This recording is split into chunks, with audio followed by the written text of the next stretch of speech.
कल हमने group policy में सॉफ्टवेयर डिस्ट्रीब्यूशन किया था, software distribution through group policy, ठीक है ना। आज ग्रुप पॉलिसी में आगे करते हैं और आगे करते हैं, ठीक है।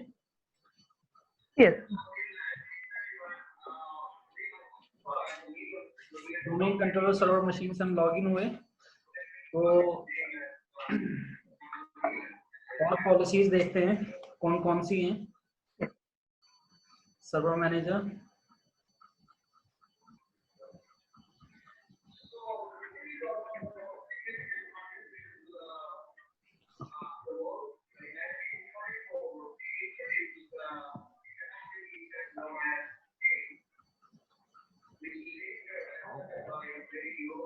Tools, policy management,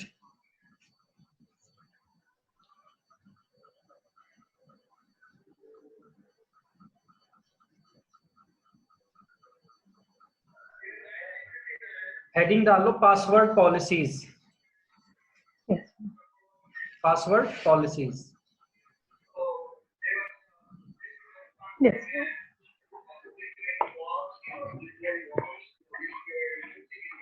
password policy के लिए लिख लो, go to the server manager, tools, group policy management,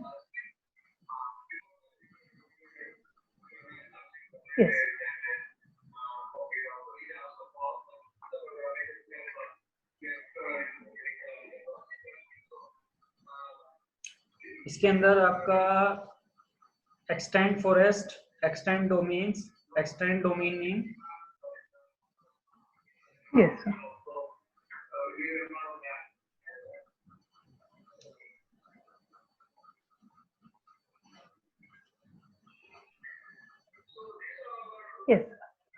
right click on default domain policy, edit,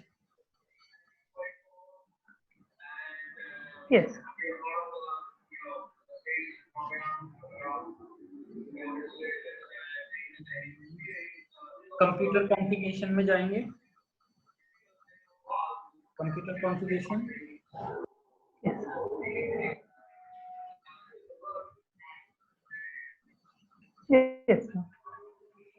extend policies,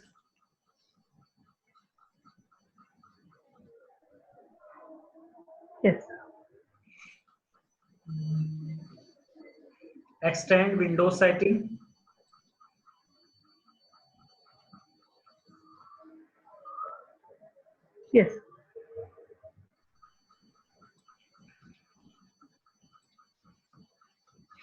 Windows setting जब आप एक्सटेंड करोगे, इसके अंदर एक ऑप्शन मिलेगा आपको security setting, extend security setting,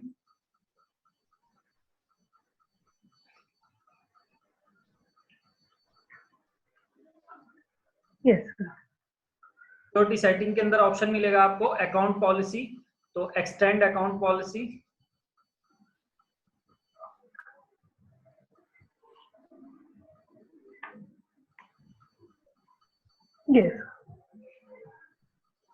account policy के अंदर ऑप्शन मिलेगा आपको पासवर्ड पॉलिसी,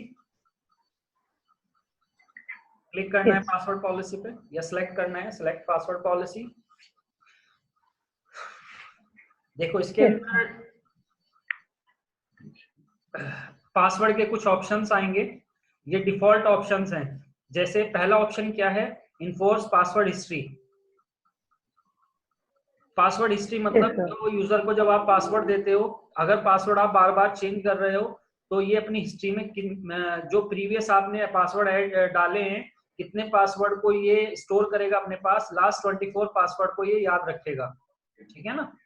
इसके बाद मैक्सिमम पासवर्ड एज, जब कोई भी पासवर्ड आप यूजर को देते हो या एडमिनिस्ट्रेटर को देते हो तो उसके पासवर्ड की जो मैक्सिमम एज होती है वो 42 डेज होती है, यानी आफ्टर 42 डेज ये आपका पासवर्ड एक्सपायर हो जाएगा, ठीक है।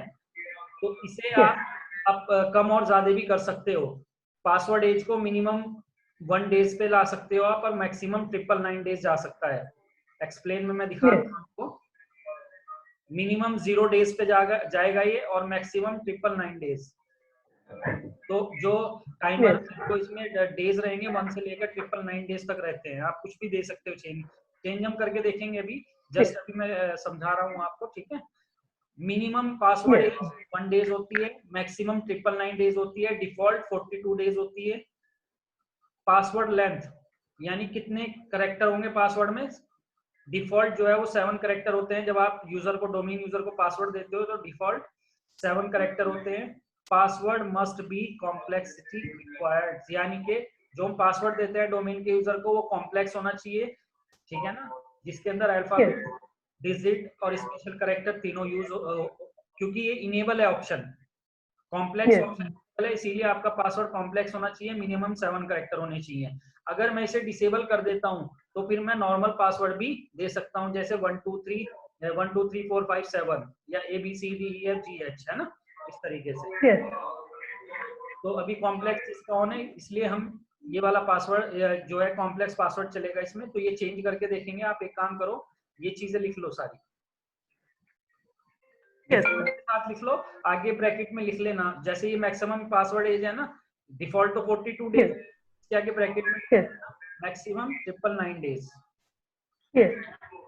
सर मुझे एक कॉल आ रही है सर, मैं एक बार रिसीव कर लूं? ठीक है, ठीक है, ठीक है।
तो यहाँ पर ये इनफोर्स पासवर्ड हिस्ट्री ये भी लिख लो।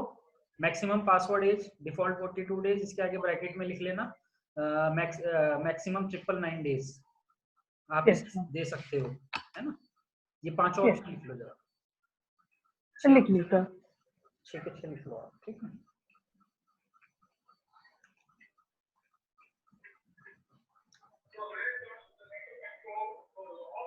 सर लिख ली सर, सारे पॉइंट लिख लिए?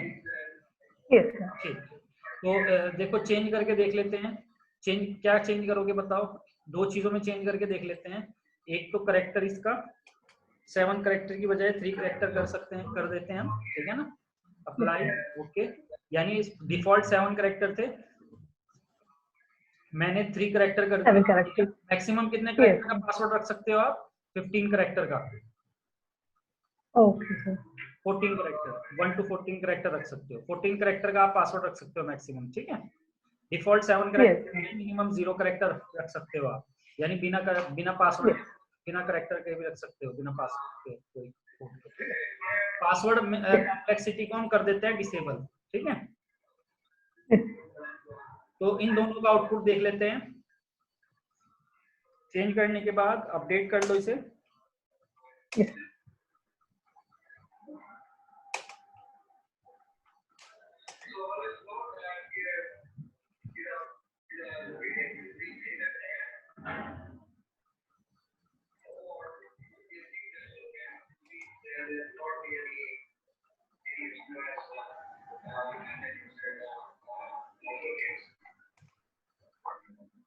अब देखो न, एक काम करते हैं, आउटपुट देखने के लिए यूजर एंड कंप्यूटर में जाते हैं।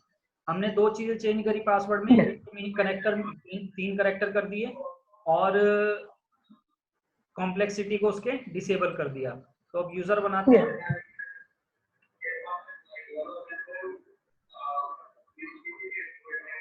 यूजर नाम दे दो कुछ भी यूजर को, D1 नाम दे दिया हमने, नाम यूजर का। लॉगिन कर दिया D1। नेक्स्ट। देखो करेक्टर में मैं 2 करेक्टर ले रहा हूं।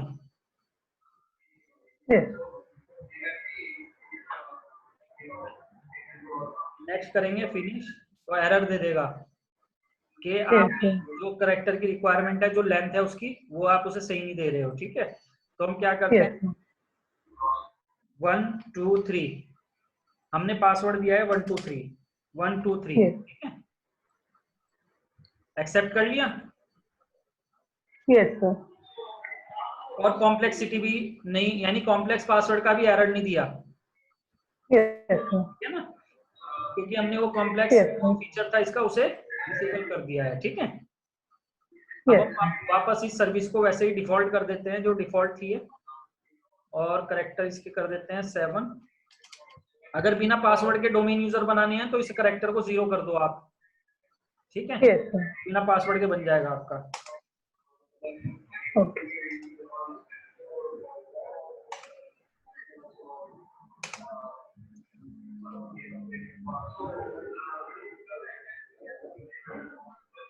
तो अब अभी हमने क्या किया, डिफॉल्ट कर दिया, यानी कॉम्प्लेक्स को ऑन कर दिया फीचर को, और मिनिमम 7 करेक्टर कर दिए।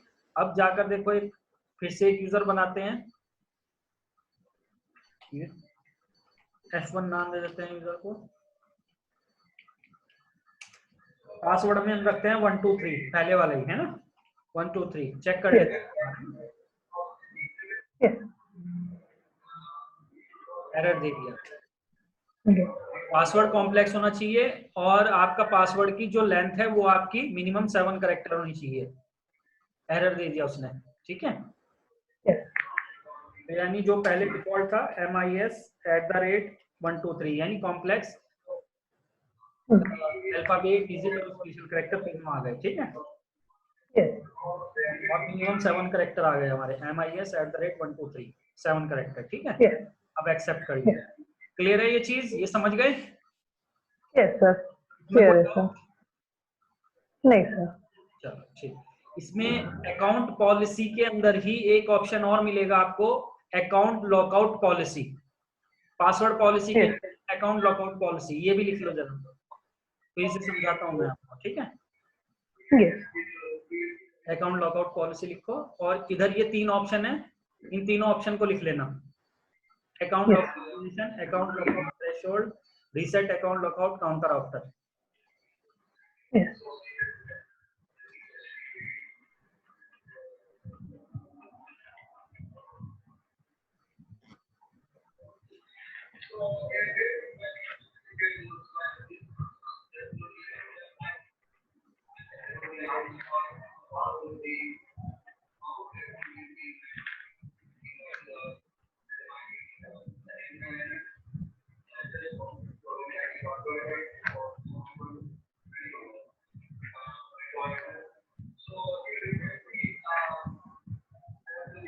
लिख ली सर। देखो अकाउंट लॉकआउट का मतलब यहाँ पर क्या है, अकाउंट लॉकआउट ड्यूरेशन क्या होती है, और अकाउंट लॉकआउट थ्रेशोल्ड, ये 2 चीजें मेन है। ठीक है ना, जो ड्यूरेशन है, अकाउंट काउंटर आफ्टर, ये दोनों सेम ही है। ठीक है ना, अकाउंट लॉकआउट ड्यूरेशन हमने यहाँ पर सपोज टाइमर सेट कर दिया, मिनट्स में बताना है। 1 मिनट का कर दिया, ठीक है। Apply, okay okay. जो रीसेट काउंटर होगा और जो अकाउंट लॉकआउट ड्यूरेशन होगा दोनों इक्वली होते हैं, इक्वली काम करते हैं। जो आप ऊपर ड्यूरेशन में दोगे वही काउंटर आफ्टर में आ जाएगा, आपका लॉकआउट काउंटर आफ्टर, है ना। अकाउंट लॉकआउट थ्रेशोल्ड में मैंने इनवैलिड लॉगिन अटेम्प्ट दे दिए 5। इनका ये इस वाले फीचर का मतलब क्या है, ये कहाँ पर यूज होता है फीचर? सर मतलब जैसे कोई अनऑथराइज्ड यूजर है, वो मतलब लॉगिन करने की कोशिश कर रहे हैं डोमेन सर्वर में किसी पीसी में, तो उस केस में ये हेल्पफुल रहती है।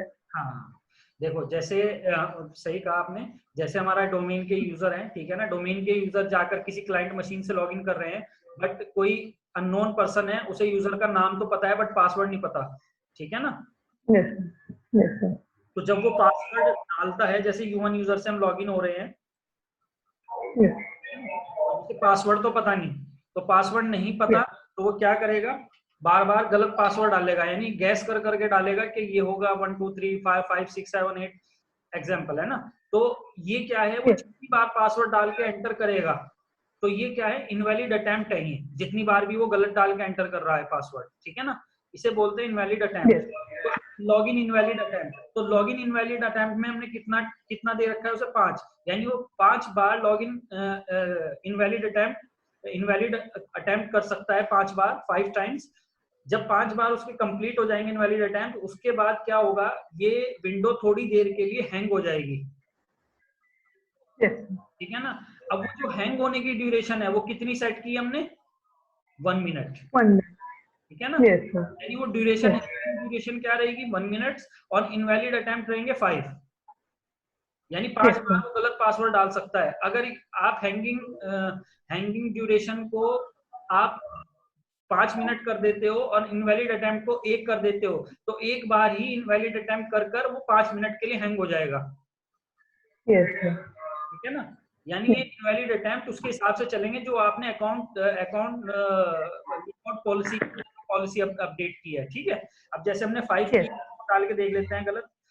U1 को हमने पासवर्ड दिया 1 2 3 फर्स्ट अटेम्प्ट, फिर दूसरा अटेम्प्ट किया 1 2 3, दूसरा अटेम्प्ट 1 2 3, तीसरा अटेम्प्ट 1 2 3, चौथा अटेम्प्ट 1 2 3, पांचवा अटेम्प्ट। अब जैसे ही हम छठी बार जाएंगे हैंग हो जाएगा, समझ गए। और इसकी ड्यूरेशन कितनी रहेगी, ये जो हैंग हो रखा है इस टाइम, ये सर्च कर रहा है जो 1 मिनट, क्योंकि हमने ड्यूरेशन वहां पे 1 मिनट, समझ गए ना अकाउंट लॉकआउट पॉलिसी। बिल्कुल सर। 1 मिनट तक देखो ये ऐसे ही रहेगा, उसके बाद 1 मिनट बाद वापस फिर ये आपसे लॉगिन क्रेडेंशियल मांगेगा, यूजर नेम पासवर्ड मांगेगा फिर से, ठीक है। हो गया, क्लियर है ये? क्लियर है सर। अब इसके अंदर कैरब्रॉस पॉलिसी आएगी। कैरब्रॉस पॉलिसी हमारी हम यूज करते हैं, ये हमारी यूज होती है, एक तो होती है ट्रस्ट रिलेशनशिप में, और एक होती है साइट एंड सर्विसेज, हम प्रैक्टिकल करेंगे आगे तो उसमें आएगा ये। तो अभी वो प्रैक्टिकल नहीं हुआ तो इसलिए अभी आप इसे समझ नहीं पाओगे, इसे बाद में करेंगे, ठीक है। Okay sir. सर एक बात बोल रही थी, मेरी स्क्रीन थोड़ी सी फ्रीज हो रखी है, पता नहीं क्या हो रखा है। तो स्क्रीन फ्रीज हो रखी है मुझे, मतलब आपकी ऑडियो सुनाई दे रही है बट वीडियो नहीं दिखाई दे रही है, मतलब दिखाई दे रही है बट फ्रीज हो रखी है। हो रखी है हाँ सर। हाँ सर, बिल्कुल वीडियो मतलब फ्रीज हो रखी है। Account lockout policy, account lockout के बाद देखो जहां पर अकाउंट पॉलिसी है, अकाउंट लॉकआउट पॉलिसी के बाद कैरब्रॉस पॉलिसी है। ये कैरब्रॉस पॉलिसी हमारी साइट एंड सर्विसेज प्रैक्टिकल आएगा आगे, तो उसमें यूज होती है ये रेप्लिकेशन के लिए, ठीक है ना। और डोमेन एंड ट्रस्ट में भी रेप्लिकेशन के लिए इसका यूज करते हैं हम कैरब्रॉस पॉलिसी का, तो ये आगे प्रैक्टिकल में आएगा तब करेंगे इसे हम, ठीक है। इसके अलावा देखो जैसे यहाँ पर ये जो हमारी पॉलिसी थी, पासवर्ड पॉलिसी और अकाउंट लॉकआउट पॉलिसी, ये अकाउंट पॉलिसी के पार्ट थे, ठीक है ना। अकाउंट पॉलिसी के नीचे ही एक पॉलिसी और है, लोकल पॉलिसीज। लिख लो लोकल पॉलिसीज।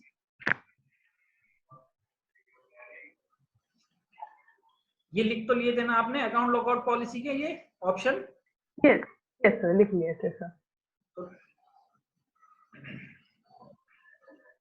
लोकल पॉलिसी के अंदर पहला ऑप्शन है ऑडिट पॉलिसी। ये ऑडिट पॉलिसी क्या है? ये इसके अंदर हम जो हमारे यूजर्स हैं, ठीक है ना, जो हमारे यूजर अकाउंट्स हैं उनको मॉनिटर कर सकते हैं। ठीक है, कैसे मॉनिटर कर सकते हो? जैसे ऑडिट अकाउंट लॉगिन इवेंट, अभी कुछ डिफाइन नहीं है इसके अंदर। अगर हम इसे इनेबल कर देते हैं ऑप्शन को, ठीक है, तो इसका फायदा क्या होगा? सक्सेस और फेलियर। इसका फायदा ऑडिट लॉगिन इवेंट, इन दोनों ऑप्शन को हम इनेबल कर देते हैं। इनेबल करके सक्सेस और फेलियर दोनों कर देते हैं। इसका फायदा क्या होगा बताओ मुझे।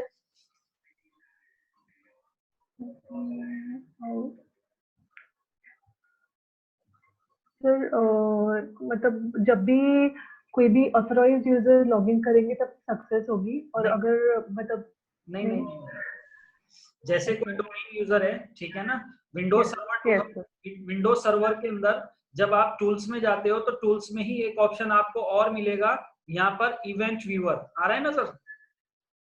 Yes sir. ये इवेंट व्यूअर जो ऑप्शन है ये एक्चुअली मॉनिटरिंग के लिए यूज होता है। किस लिए यूज होता है? मॉनिटरिंग के लिए। किस किस चीज की मॉनिटरिंग कर सकते हो आप इससे? यूजर अकाउंट की मॉनिटरिंग कर सकते हो, एप्लीकेशन की मॉनिटरिंग कर सकते हो, डिवाइसेस की मॉनिटरिंग कर सकते हो, सर्विसेज की मॉनिटरिंग कर सकते हो। ठीक है, जैसे देखो यहाँ पर application, security, setup, systems, forward events, और एप्लीकेशन में देखो डोमेन की कुछ सर्विसेज भी दिखाई गई है यहाँ पे आपको भी। तो ये सारे आपके यहाँ पर आप मॉनिटरिंग कर सकते हो। देखो जैसे सर्विसेज कौन सी, वेब सर्विसेज, डीएफएस की आप मॉनिटरिंग, डीएनएस की मॉनिटरिंग कर सकते हो आप, इंटरनेट एक्सप्लोरर की मॉनिटरिंग कर सकते हो आप। अब यहाँ पर देखो जैसे विंडोज बॉक्स के अंदर एक ऑप्शन मिलेगा आपको सिक्योरिटी। Yes sir. बहुत ही इंपॉर्टेंट है ये। जहां पर भी एक्टिव डायरेक्टरी का बड़ा डेटाबेस होगा वहां पर एक्टिव डायरेक्टरी और उसके सभी यूजर, पूरा डोमेन का नेटवर्क, डेटा सेंटर है, पूरे डोमेन का नेटवर्क चल रहा है, सभी यूजर डोमेन आईडी यूज कर रहे हैं, यूजर आईडी। तो उस केस में हर यूजर की मॉनिटरिंग होती है कि कौन सा यूजर कब लॉगिन हो रहा है, कौन सी मशीन से लॉगिन हो रहा है, कब लॉग आउट हो रहा है, कौन सी मशीन से लॉग आउट हो रहा है। वो सारी मॉनिटरिंग आप यहाँ पे कर सकते हो। वैसे तो ये मॉनिटरिंग सॉफ्टवेयर के थ्रू भी कर सकते हैं, कंपनियां सॉफ्टवेयर यूज करती है इसके लिए, मॉनिटरिंग के लिए। बट इसका एक बेसिक फंडा ये है कि आप इस इवेंट व्यूअर के थ्रू भी मॉनिटरिंग कर सकते हो। क्योंकि जब कोई भी यूजर लॉगिन होता है या जब कोई भी डोमेन पे सर्विस आप इंस्टॉल करते हो, उसको यूज में लाते हो, तो साथ के साथ इवेंट व्यूअर के अंदर उस सर्विस के लॉग्स बनने शुरू हो जाते हैं। ठीक है ना? Yes yes. अब आप जो मॉनिटरिंग करोगे वो इन लॉग्स से ही करोगे। देखो ये सब लॉग्स हैं और लॉग्स में दिखा रहा है log, login, log of, log on. ठीक है ना, कौन लॉगिन हुआ, कौन लॉग ऑफ हुआ, किस टाइम, ये सब अभी बताऊंगा मैं लॉग्स। इसे मैं क्लियर कर देता हूँ सारे लॉग्स को, इनको। ठीक है, अब यहाँ पर हम क्या करते हैं, हमने इस वाले ऑप्शन को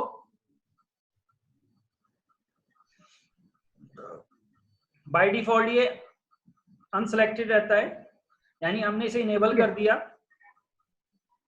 इवेंट को, लॉगिन इवेंट को इनेबल किया है। और इनेबल में हमने ये कहा है कि वो यूजर जो आपका डोमेन का यूजर है, चाहे वो सक्सेसफुल लॉगिन हो और चाहे वो फेलियर हो, यानी कि लॉगिन होने में सक्सेस ना हो, दोनों ही केस में उसके लॉग्स बनेंगे। और लॉग्स कहाँ दिखाई देंगे आपको? इवेंट व्यूअर के अंदर। ठीक है ना? कहाँ दिखाई देंगे? इवेंट व्यूअर में। तो अब हम क्या करते हैं, काम कर लेते हैं। हमने इसे इनेबल कर दिया सक्सेसफुल और फेलियर को, है ना? इसे अपडेट कर देते हैं। पहले मैं आउटपुट दिखा दूं आपको, फिर आप लिख लेना, है ना? अपडेट कर देते हैं जरा।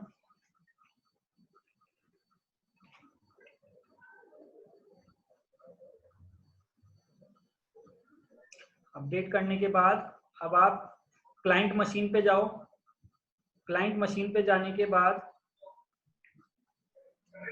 जैसे हम क्या करते हैं, U2 से लॉगिन होते हैं। लॉगिन होने के लिए जो पहला अटेम्प्ट है उसे हम गलत डाल देते हैं ना, 1 2 3 4 5 गलत पासवर्ड डाला हमने U2 का। गलत अटेम्प्ट हो गया। अब उसके बाद सही अटेम्प्ट डालते हैं, MIS@123 सही पासवर्ड डालते हैं, वैलिड अटेम्प्ट करते हैं।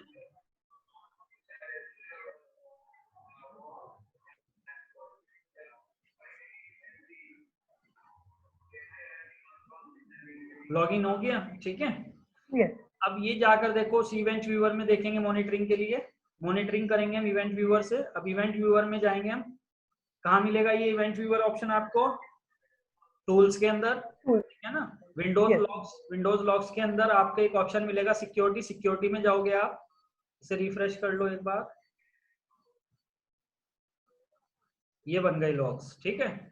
और ऐसा नहीं है लॉगिन हुआ था एक ही लॉग्स बनेंगे, उसके कई सारे लॉग्स बनते हैं उसके, है ना।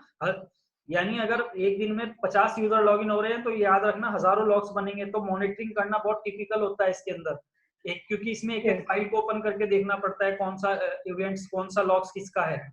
अब जैसे देखो लॉग ऑफ 2 लॉग्स बने हैं इसमें, लॉगिन लॉग्स बने हैं। तो लॉगिन लॉग्स को देख लेते हैं पहले, ये किसका लॉग्स है। हमने इसे ओपन किया,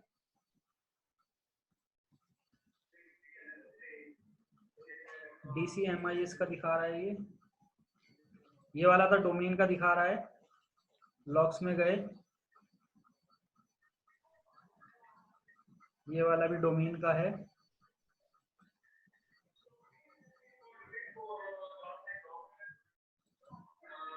देखो U2 लो, ये वाला लॉग्स है, किसका है ये लॉग्स? yes, U2 यूजर की, ये आ रहा है U2 user.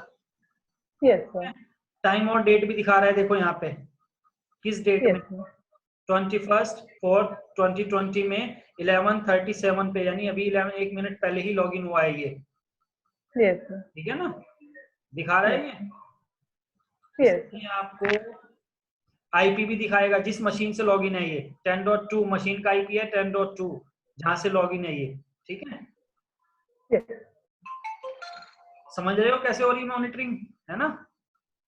yes sir, yes sir, clear है ये चीज?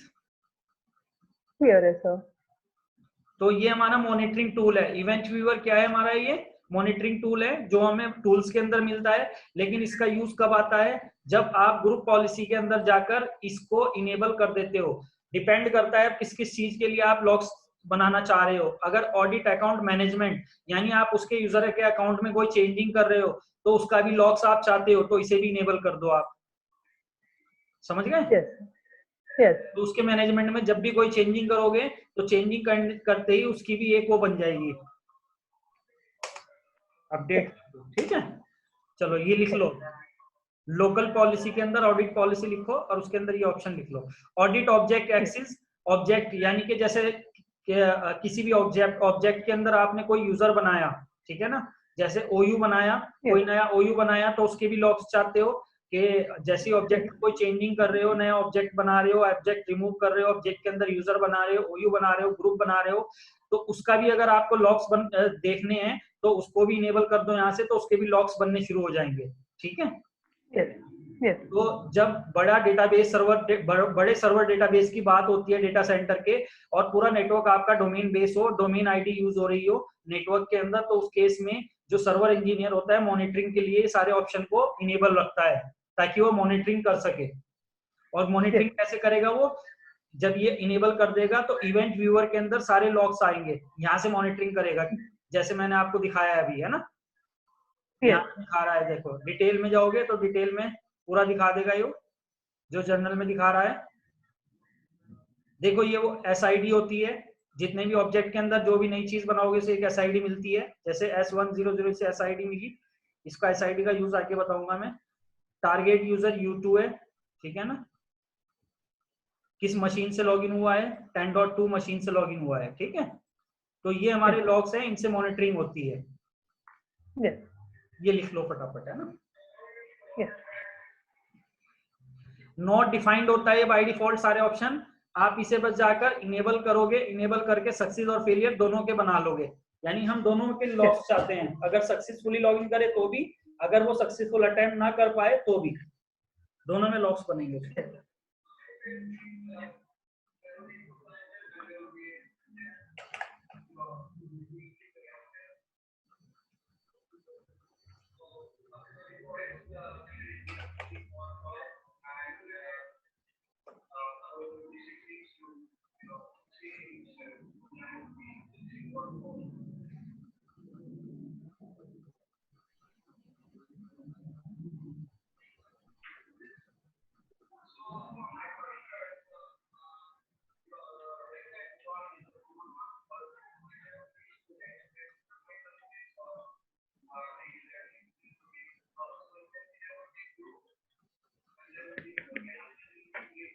Yes, click please sir. चलो देखो, ऑडिट पॉलिसी के नीचे ही एक पॉलिसी और मिलेगी आपको, यूजर राइट्स मैनेजमेंट। आ रहा है ना यूजर राइट्स मैनेजमेंट? Yes, लिख लो इसे, यूजर राइट्स मैनेजमेंट को। इसके अंदर मैं एक दो पॉलिसी बता देता हूँ आपको, एक दो पॉलिसी लिख लो। yes, बाकी तो आप अपने आप से देखो, जो भी पॉलिसी आप अप्लाई करोगे या कोई भी पॉलिसी आपको अप्लाई करना है, याद रखो इसके अंदर 1000 से ज्यादा पॉलिसीज हैं, ये जो मैं आपको बता रहा हूँ, ठीक है ना? देखो कितनी सारी yes, पॉलिसी, yes, हर चीज के लिए पॉलिसी है इसमें, हर yes, चीज के लिए। लेकिन कोई भी पॉलिसी आपको अप्लाई, जब आप अप्लाई करोगे तो पहले उसके बारे में अच्छे से पढ़ लेना। हर एक yes, पॉलिसी की पूरी डिस्क्रिप्शन है, डिस्क्रिप्शन में डेफिनेशन है। जैसे देखो इसे लॉगिन इवेंट्स का मैंने ओपन किया, एक्सप्लेनेशन है पूरी, तो पहले yes, इसको पढ़ लेना, क्योंकि इसमें बहुत सी yes, पॉलिसी ऐसी भी है जो आपके हार्डवेयर पे इफेक्ट डालेगी, ठीक है? yes, तो बहुत केयरफुली अप्लाई करना, जो भी पॉलिसी अप्लाई करोगे। मैं मेन पॉलिसी बता रहा हूँ आपको, है ना? क्योंकि 1000 से ज्यादा yes, पॉलिसी, अगर पॉलिसी पढ़ने चलेंगे तो एक महीना हमारी पॉलिसी में निकल जाएगा, ठीक है? yes, तो मैं मेन पॉलिसी बता रहा हूँ आपको। तो यूजर राइट्स असाइनमेंट लिख लो, ये ऑप्शन। इसके अंदर मैं बता देता हूँ एक दो पॉलिसी आपको जो यूज yes, कर सकते हो आप।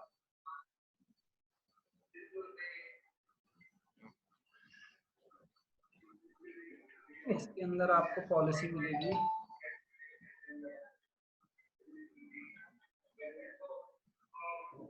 देखो जैसे इसके अंदर है ना, ये change the system time, change the system time zone, ये दो चीजें आ रही है ना, yes sir, है ना? अभी मैं इनका यूज बता yes, देता हूँ आपको दोनों का, ठीक है? दोनों का क्या यूज yes, है। अभी जैसे मैं गया विंडोज 7 पे, यूजर U2 से लॉगिन है ना, क्लाइंट मशीन से yes, U2 से लॉगिन है। yes, इसके टाइम जोन में जाते हैं, टाइम yes, जोन में भी डेट दिखा रहे हैं 22 और टाइम दिखा रहा है। तो हम सपोज दैट मुझे टाइम और डेट चेंज करनी है इस मशीन की, yes, तो जैसे ही मैं अंदर गया इसके चेंज करने के लिए, चेंज डेट एंड टाइम, तो मेरे से यूजर नेम मतलब एडमिनिस्ट्रेटर की मुझे परमिशन लेनी पड़ेगी, और बिना परमिशन के मैं चेंज नहीं कर पाऊंगा, क्योंकि ये डोमेन यूजर है और इसकी प्रोफाइल, इसका जो मेन क्रिएटर है, ऑनर है, वो डोमेन कंट्रोलर है, और इस लोकल मशीन का जो ऑनर है, इस लोकल मशीन का एडमिनिस्ट्रेटर है। तो इस मशीन पे जो, क्योंकि ये टाइम और डेट लोकल मशीन का पार्ट है, यूजर प्रोफाइल का पार्ट नहीं है, तो इसीलिए अगर yes, लोकल मशीन में कोई चेंजिंग करनी है तो आपको एडमिनिस्ट्रेटर की परमिशन लेनी पड़ेगी। क्लियर है ना?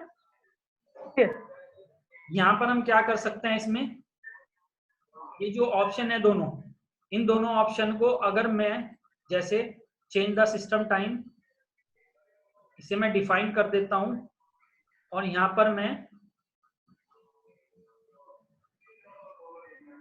U2 यूजर को ऐड कर देता हूं, अप्लाई, ओके। इसी तरह जोन को के अंदर भी, चलो टाइम एंड डेट के अंदर ही देख लो आप, है ना? या चलो yes, जोन देख लो, दोनों चीजों में मैं कर देता हूँ U2, ओके ओके। तो मैंने यहाँ पर U2 यूजर दोनों में मेंशन कर दिया, सिस्टम टाइम में भी, सिस्टम जोन में भी, यानी चेंज कर सकता है वो दोनों चीजों के without the permission of administrator, ठीक है? yes, जैसे अभी क्या कर रहा है वो, अगर वो किसी मशीन से लॉगिन होता है, क्लाइंट मशीन से, U2 यूजर, तो लॉगिन होने के बाद उसे अगर टाइम और डेट चेंज करना है उस मशीन का, जिस मशीन से वो लॉगिन है, तो उसके लिए उसे एडमिनिस्ट्रेटर की परमिशन लेनी पड़ेगी, है ना? yes, तो हमने क्या किया अभी, इस U2 यूजर को एक तरीके से उस मशीन का भी एडमिनिस्ट्रेटर बना दिया, और वो उस मशीन के टाइम और डेट दोनों चेंज कर सकता है, ठीक है ना, yes, yes, without the permission of administrator. तो एक बार लॉग आउट yes, हो जाओ, लॉग आउट होकर लॉग इन करके देख लो। U2 से ही, इसी मशीन से लॉग इन कर लेते हैं।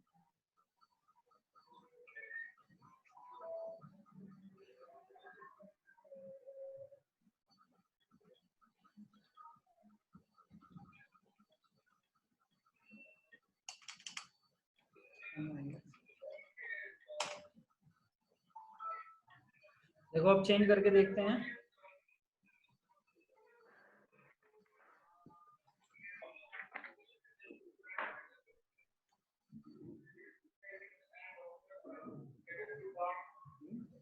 जोन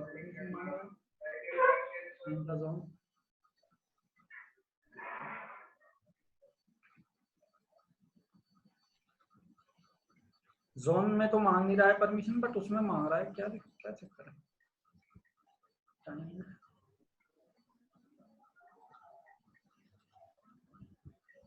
जोन में तो मांग नहीं रहा है, इसमें क्यों मांग रहा है?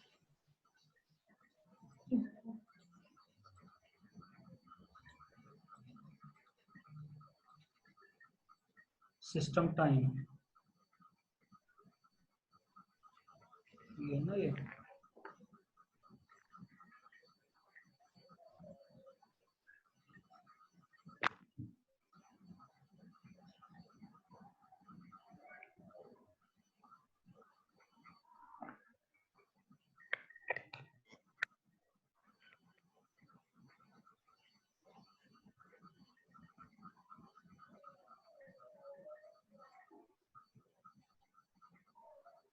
System time system zone. Zone में तो अप्लाई हो गया, ये सिस्टम टाइम में नहीं हुआ है।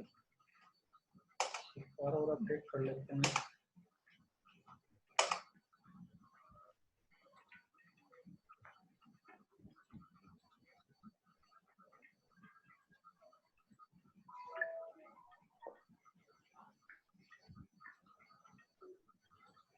फिर से एक बार स्टार्ट करके देख लेते हैं।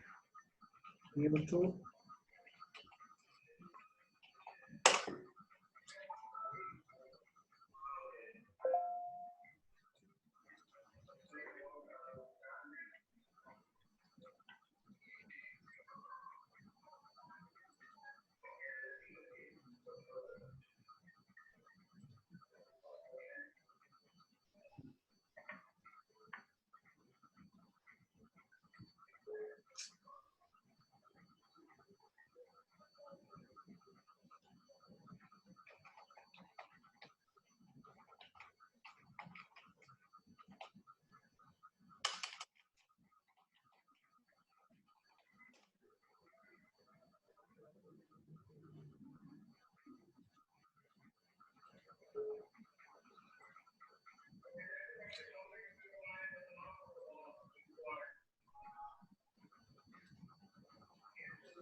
मांग रहा है।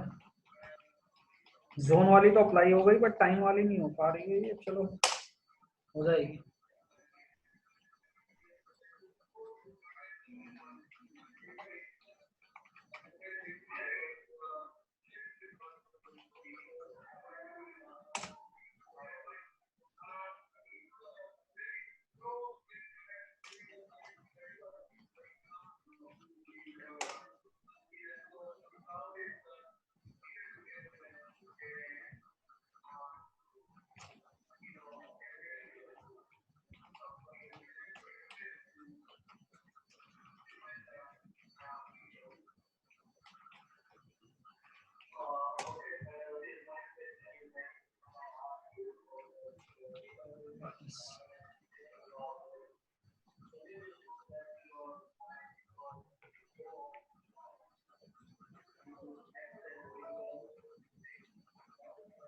तो वैसे जोन तो हो रहा है इसमें, ठीक है। टाइम चलो देख लेंगे अभी, वैसे हो सकता है रीस्टार्ट करके हो जाए, बट हो जाएगा ये, है ना?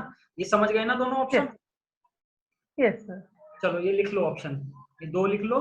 बाकी एक दो और बताता हूँ इसके अंदर में। पहले ये दो लिख लो आप। Change the system time, change the time zone. लिख ली सर। देखिए इसमें और एक दो ऑप्शन और मिल जाएंगे आपको अच्छे अच्छे।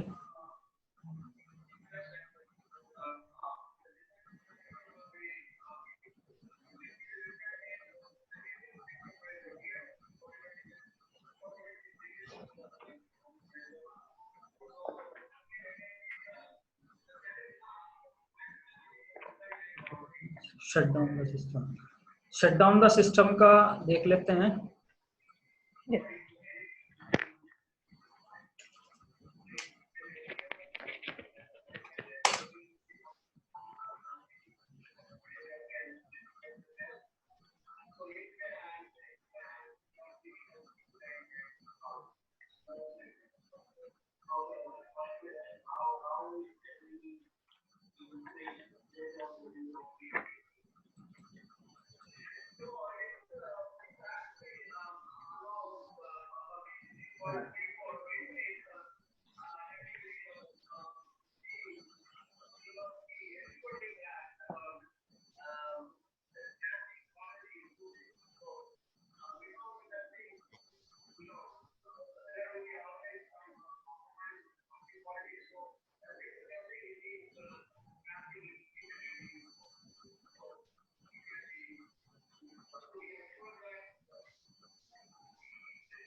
ये लो आप, शट डाउन द सिस्टम।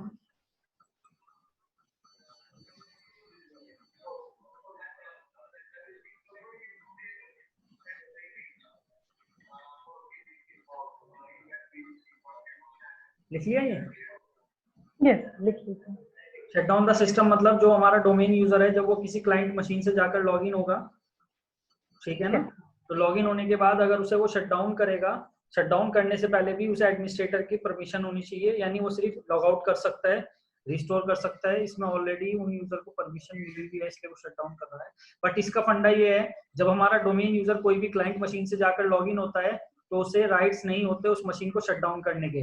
अगर उसे शट डाउन करना है तो मेन उस मशीन के एडमिनिस्ट्रेटर से ही लॉगिन होना पड़ेगा, तभी वो शट डाउन कर सकता है, ठीक है।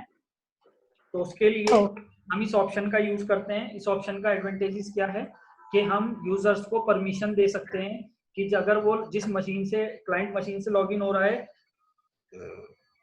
उस क्लाइंट मशीन में को वो शट डाउन भी कर सकता है, ठीक है ना। ये इसका यूज रहेगा, ठीक है। चलो, 2-3 पॉलिसी हैं, बाकी इसमें अच्छी जो पॉलिसी है वो इसमें मिलेगी ज्यादा आपको सिक्योरिटी ऑप्शन में। ऑप्शन आ जाओ आप, सिक्योरिटी ऑप्शन। ये यूजर राइट असाइनमेंट में थे आपके 2-3 जो मैंने लिखवाई आपको पॉलिसी। सिक्योरिटी ऑप्शन में आ जाओ। सिक्योरिटी ऑप्शन के अंदर पहला ही ऑप्शन लिख लो आप, एडमिनिस्ट्रेटर अकाउंट स्टेटस।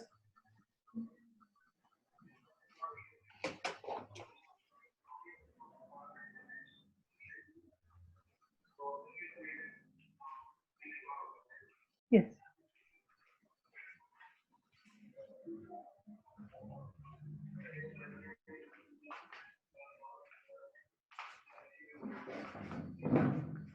लिख लिया फर्स्ट ऑप्शन? लिख लीजिए। देखो, इस ऑप्शन में आप क्या कर सकते हो, जो हमारा एडमिनिस्ट्रेटर अकाउंट है, डोमेन कंट्रोलर जिससे हम लॉगिन है अकाउंट से, उस अकाउंट को अगर आपको डिसेबल करना है तो डिसेबल कर सकते हो। यहाँ से बाय डिफॉल्ट इनेबल रहता है, इनेबल तो रहता ही है, अगर आपको डिसेबल करना है तो डिसेबल कर सकते हो। इसमें नोट डिफाइंड में इनेबल/डिसेबल लिख लेना के, जो भी आपको करना है, ठीक है। यस,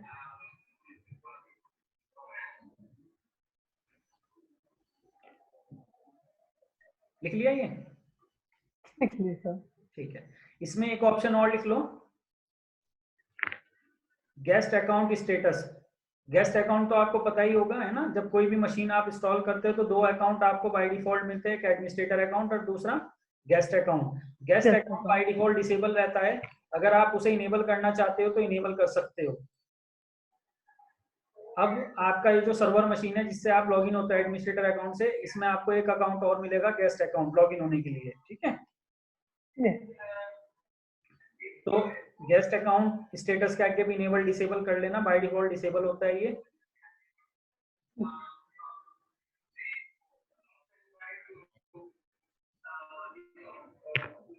लिख लिया?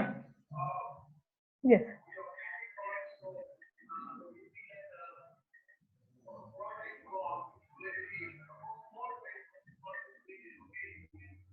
Limit account.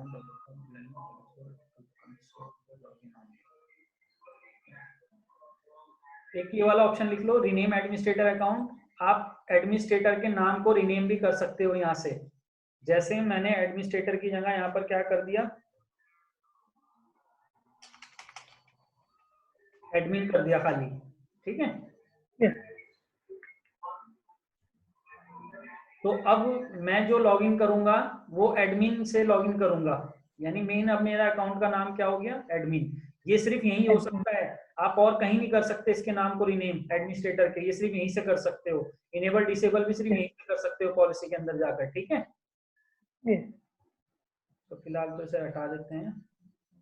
जरूरत नहीं है, इसे एडमिनिस्ट्रेटर रहने दो, है ना। रिनेम कर सकते हो। इसके अलावा रिनेम, ये लिख लो रिनेम गेस्ट अकाउंट, आप गेस्ट अकाउंट को भी रिनेम कर सकते हो। Yes.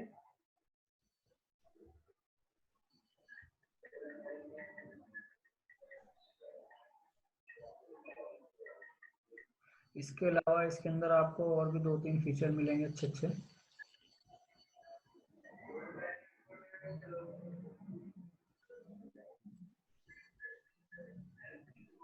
ये वाला ऑप्शन लिख लो आप।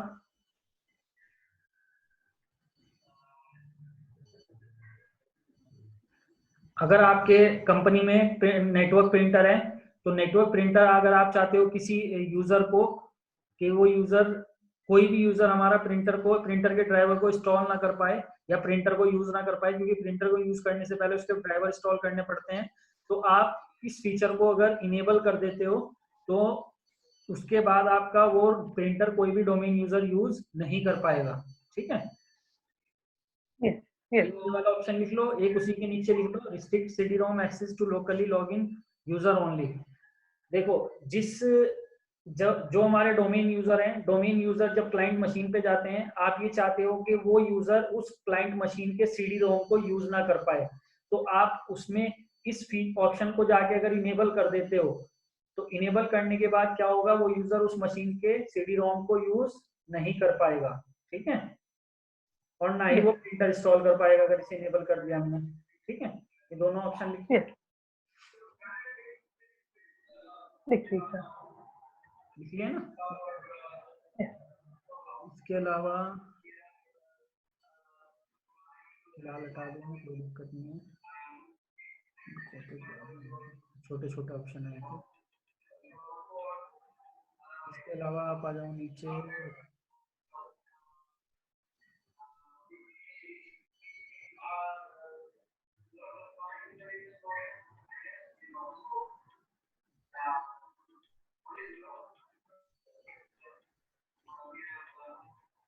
ये वाला ऑप्शन लिख लो, don't display the last user name, और इसके नीचे वाला ऑप्शन भी लिख लेना, कंट्रोल और डिलीट, डोंट रिक्वायर कंट्रोल और डिलीट। इन दोनों ऑप्शन को अगर मैं इनेबल कर देता हूं तो इनका आउटपुट मैं दिखा देता हूं आपको, है ना। Yes. देखो इन दोनों का आउटपुट क्या होगा। अभी होता क्या है, don't display the last user name, don't require control और डिलीट। अभी देखो जैसे हम क्लाइंट मशीन पे जाते हैं और क्लाइंट मशीन पे लॉग आउट करते हैं, Yes. लॉग आउट करने के बाद सबसे पहले आपको विंडो पे क्या दिखाई देता है, लॉगिन होने के लिए कंट्रोल और डिलीट आ रहा है। Yes. मैं ये चाहता Yes. हूँ ये कंट्रोल और डिलीट ना मिले मुझे। Yes. दूसरी बात, जब मैं कंट्रोल और डिलीट करके आगे बढ़ता हूं तो मुझे लास्ट यूजर नेम आता है लिखा हुआ, कि जिससे मैं लास्ट टाइम लॉगिन हुआ था, लास्ट लॉगिन यूजर नेम आता है, U1 से लॉगिन हुआ था मैं इस मशीन से। ठीक है। मैं ये भी नहीं चाहता हूँ, Yes. ये दोनों चीजें नहीं चाहता हूं मैं। तो उसके लिए मैं क्या करूंगा, इन दोनों ऑप्शन को मैंने इनेबल कर दिया, क्लिक कर देते हैं।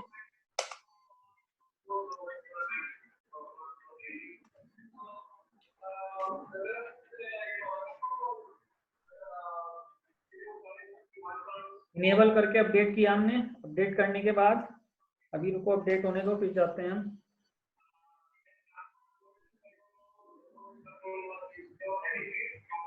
अब क्लाइंट मशीन पे जाओ और आउटपुट देखो इसका।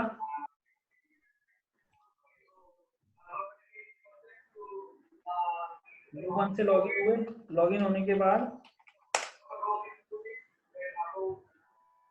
अब लॉग आउट हो, तो लॉग आउट होने के बाद कंट्रोल और डिलीट ना मिलना चाहिए, लास्ट यूजर नेम ना आना चाहिए, है ना। ये दो चीजें हैं। Yes.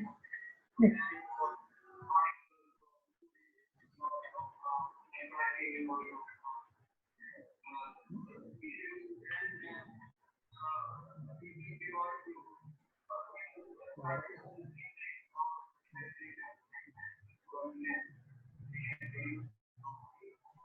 अपडेटिंग पॉलिसी,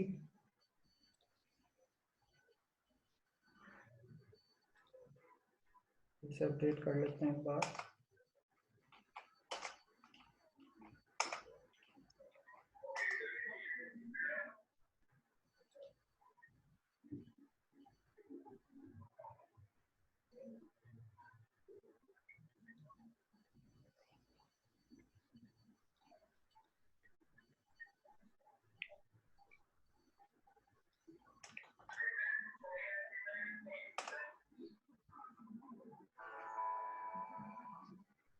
अब लॉग आउट होते हैं, चेक कर लेते हैं फिर।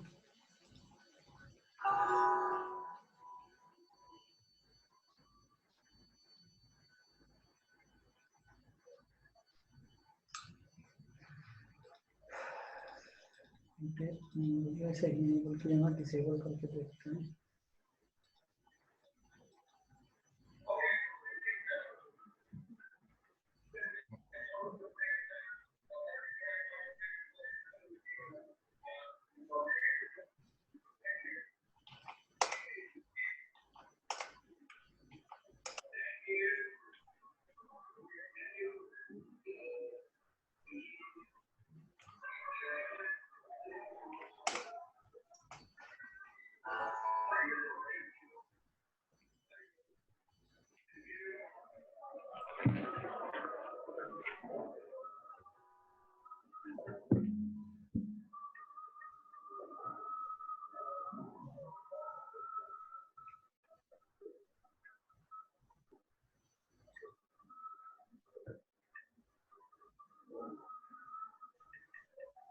अपडेट क्यों नहीं हो रहा है?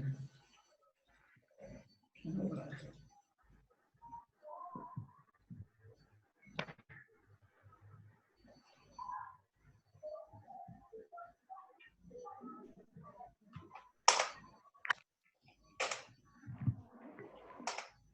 एक बार रिस्टार्ट करके देख लेते हैं क्लाइंट मशीन को, हो सकता है वो रिस्टार्ट मांग रहा हो। ठीक है, बाकी अप्लाई हो जाएगी, अप्लाई होने में कोई दिक्कत नहीं है इसके। अभी देख लेते हैं, अगर होगा तो लास्ट यूजर नहीं आना चाहिए।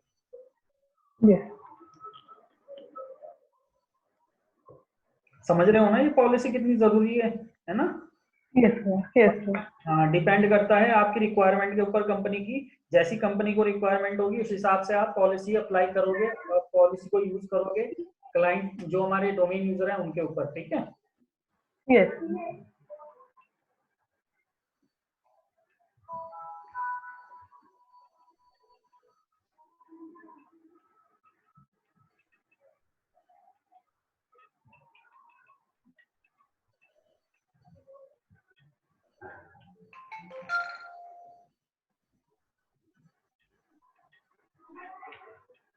देखो अप्लाई हो गई पॉलिसी, है ना? Yes sir. है ना? कंट्रोल और डिलीट तो नहीं आया? नहीं आया। ना यूजर नेम आया कि लास्ट यूजर हमारा कौन सा था जिससे लॉगिन हुए थे, है ना? यस समझ गए ना ये चीज, पॉलिसी? बिल्कुल सर। ठीक है, लिख ली ना ये दोनों पॉलिसी? लिख ली सर। इसके अलावा क्या हो सकता है आपके?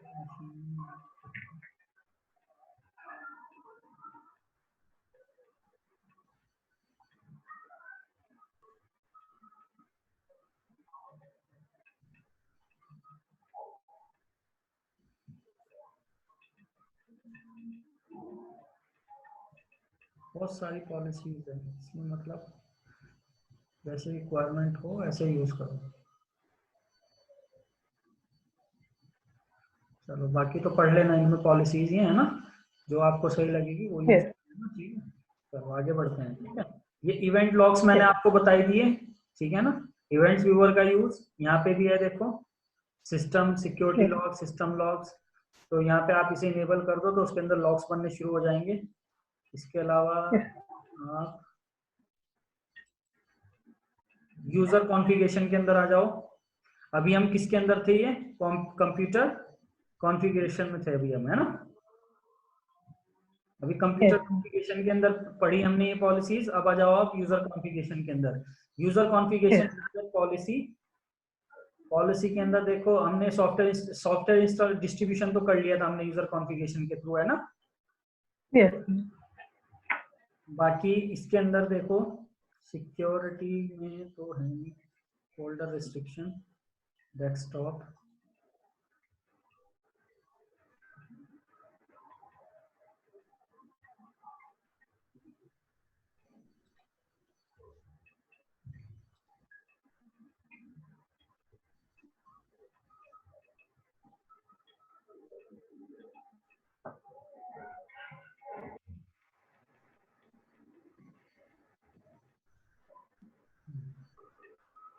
अंदर हाँ इसके अंदर इस वाले ऑप्शन को आप यूज कर सकते हो, administrative templates. yes,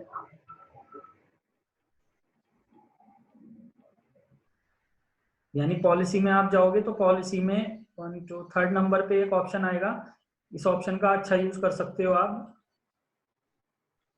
administrative templates policy. yes, ठीक है, इस पॉलिसी में क्या है, क्या मिलेगा आपको? सबसे पहले कंट्रोल पैनल, देखो कंट्रोल पैनल की पॉलिसी आएगी यहाँ पर। yes, कंट्रोल पैनल की क्या पॉलिसी आएगी? जैसे कंट्रोल पैनल के अंदर ऐड रिमूव प्रोग्राम होता है ना ऑप्शन, yes, sir. ये कहाँ है ऐड रिमूव प्रोग्राम? ये रहा, है ना। Program.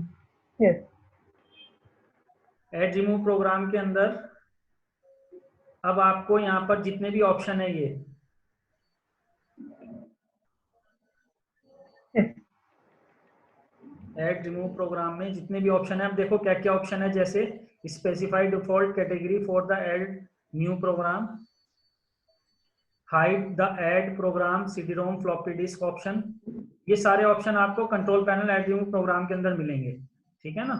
yes, yes, और hide the add program Microsoft option, hide the program network option, ये सब आपको प्रोग्राम एंड फीचर।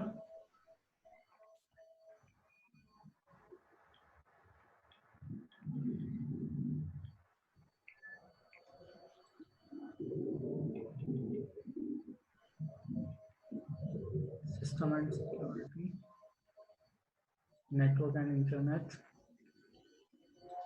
प्रोग्राम्स।